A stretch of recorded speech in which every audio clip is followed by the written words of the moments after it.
Bom dia, meus queridos alunos, tudo bom com vocês? Eu espero que vocês estejam fantasticamente bem essa semana que se inicia. E hoje a gente vai começar a falar, também sobre a SEI, que é a Comunidade dos Estados Independentes, né? Hoje iniciamos aí mais uma semana na modalidade ED. Temos fé que somando mais 2 a 3 semanas no máximo nós já estaremos reunidos presentes, né? E só esperando o governador dar o aval. Mas enquanto este momento não chega, continuaremos aqui pelas nossas aulas longa distância, né? E o que é essa comunidade dos estados independentes? Assim que acabou a União Soviética do leste europeu, né? Acabou aquela União das Repúblicas Socialistas, o traduzido também para o russo, né? As iniciais CCCP, eles ainda tinham muitos laços econômicos, muitos acordos econômicos entre eles. E que isso poderia prejudicar. Quando você faz um novo país, você tem que ver também toda uma questão da base econômica. Exemplo, a Escócia não quis se tornar independente, não quis virar um país livre da Inglaterra, porque ela tem muita dependência econômica da Inglaterra em manufaturas, em produtos que ela não precisaria pagar impostos. Caso contrário, ela fosse para outro país, ela teria que pagar altas tributações de impostos, se ela se tornasse um outro país. Então, é mais ou menos isso. Exemplo, a Rússia ela costumava vender gás natural para Belarus praticamente de graça, não pagava-se impostos. Né? E era um transporte mais facilitado, as duas construíam estados, porque era tudo uma só república, uma união de repúblicas. E já a Rússia ela costumava comprar petróleo do Cazaquistão. Então, tudo era um grande acordo econômico entre eles. As suas bases econômicas ainda eram muito dependentes uma das outras. Então, foi criado a SEI, que era uma comunidade de estados independentes para fazer um acordo monetário entre eles, né, de economia. Também devido aos fortes laços históricos, culturais, sociais e até populacionais e econômicos, foi instituída, né, a SEI, que era a comunidade desses estados independentes. Se você perceber, parece duas mãos, né, abraçando um pequeno globo, um objetivo em comum. E quando você vai ver o SEI, né, são ex-repúblicas praticamente soviéticas, tirando poucas que não quiseram de jeito nenhum voltar a participar. Quando se sentiram livres do domínio da Rússia, fizeram um acordo de nunca mais voltarem a fazerem acordos com a Rússia. Em 8 de dezembro de 1991, Rússia, Ucrânia, Belarus assinaram um acordo, né, de Minsk, proclamando a formação da SEI e declarando que a União das Repúblicas Socialistas Soviéticas, como sujeito da lei internacional e da realidade geopolítica, não existe mais. Né? Não acabou, não veio mais a existir a União das Repúblicas Socialistas Soviéticas. E a SEI, que era a comunidade dos estados independentes formados pelas repúblicas da antiga União Soviética, tende cada vez mais a dar ênfase à independência dos estados-membros e desprezar os aspectos de comunidade. Apesar de manter os laços econômicos muito estreitos entre eles, como a herança da antiga União Soviética, e de formalmente constituírem forças armadas até unificadas, cada república procura estruturar sua própria força armada e libertar das antigas dependências econômicas, criando relações separadas, tanto com a Europa como os Estados Unidos, quanto com a Ásia. Se vocês forem pesquisar a guerra da Crimeia, recentemente, né, o conflito que está ocorrendo na Crimeia, não a guerra mesmo, mas o conflito que está ocorrendo na Crimeia, tem realmente reação porque a Ucrânia, que era a principal aliada da Rússia, saiu da SEI para entrar para a União Europeia, né?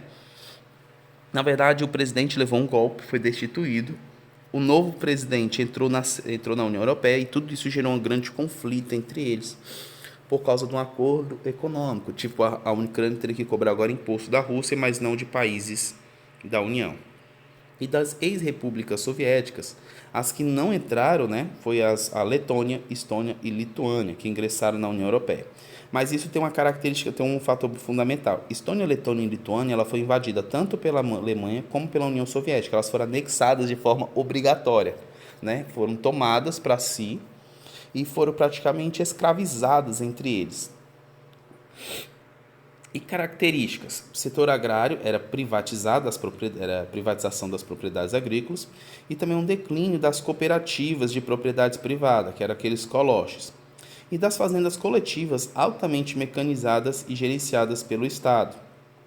Agora, né, quem administra são empresas, a população que trabalhava em comunidade foram destituídas sem receber nenhum tipo de auxílio, não receberam nenhum tipo de assistência, nada, simplesmente saíram e as terras foram vendidas agora, né, para empresas privadas. E também houve o fim do Comecon, né, que era o Conselho de Assistência Mútua.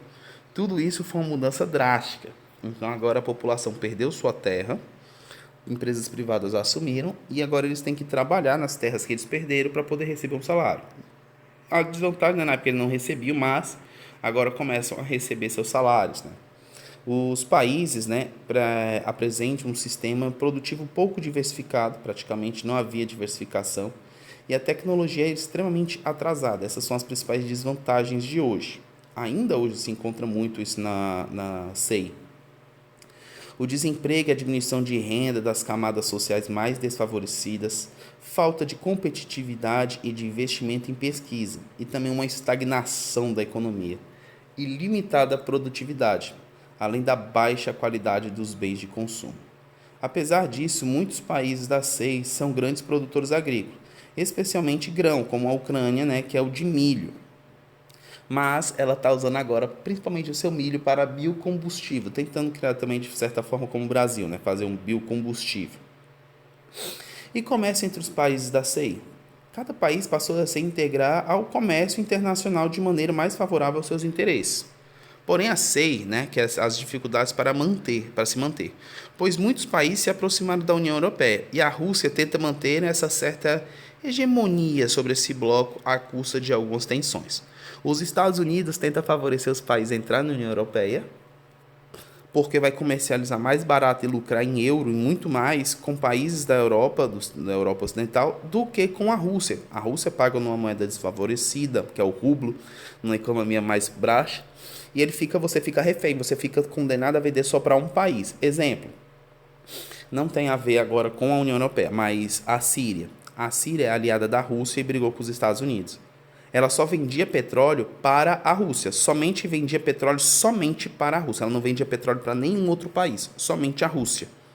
E mediante essa situação, a Rússia ela comprava o petróleo muito barato. Porém, a Rússia ela não precisa comprar todo o petróleo da Síria, o que fez gerar uma grave crise econômica na Síria. A Síria não vendeu mais seu petróleo e entrou em guerra civil, porque o desemprego aumentou, a miséria aumentou e ela não queria vender para outro país a não ser a Rússia, porque ela tinha um acordo comercial com a Rússia. E isso gera uma grande confusão, né? Grandes regiões de tensões e conflitos, né? Uma questão econômica. E é mais ou menos isso que a Rússia tenta fazer com os países do leste europeu. Mesmo ela precisando ou não, ela não pode vender para outra. Ela tem que vender para si mesma, vender apenas para a Rússia e vender muito mais barato, né? E nós temos as regiões aqui como a Chechênia, nós temos outra Rossif também, que são regiões anexadas, que foram colocadas, né? E elas querem se tornar independentes, países independentes.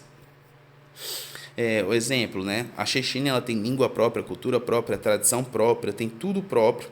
E em 1859 a região é anexada à Rússia. Em 1934, a Chechênia ela se torna uma das repúblicas autônomas da União Soviética. Ela se torna uma das repúblicas autônomas lá dentro, com governo próprio, para organizar, porém debaixo da União Soviética. Porém, com o fim da União Soviética, a Chechênia ela não é reconhecida, ela não se torna país e ainda é um território controlado na região, né? E isso para vocês entenderem como aumenta as tensões. E em 1994 a 1996 houve a primeira guerra da Chechênia. Tropas russas invadem a Chechênia, né, controle de diversas regiões. E os guerrilheiros controlam as montanhas e atentados diretos atentados na Rússia. Em 1996 a Rússia oferece autonomia. Rebeldes lutam pela independência total. Em agosto de 96, Rússia retira tropas e admite derrota. Acordo a ser assinado em 2001 sobre status da Chechênia, né? Vai assinar um status de derrota. Porém, em agosto de 99, rebeldes chechenos, que são da parte islâmica, invadem Daguestão e retomam, né, atentados na parte ali da região. Reação russa, bombardeio e ocupação da capital. ou seja, a Chechênia ia se tornar um país livre, porém ela fez um atentado que a Rússia não perdoou e decidiu bombardear a cidade inteira. Destruição, morte, desabrigados e 150 mil refugiados. Vamos deixar só até aqui hoje a aula, tá bom? Na próxima aula eu concluo o restante. Pois bem, meus queridos, desejo um excelente dia, fiquem com Deus e não esqueçam de fazer a atividade que está na agenda aqui embaixo.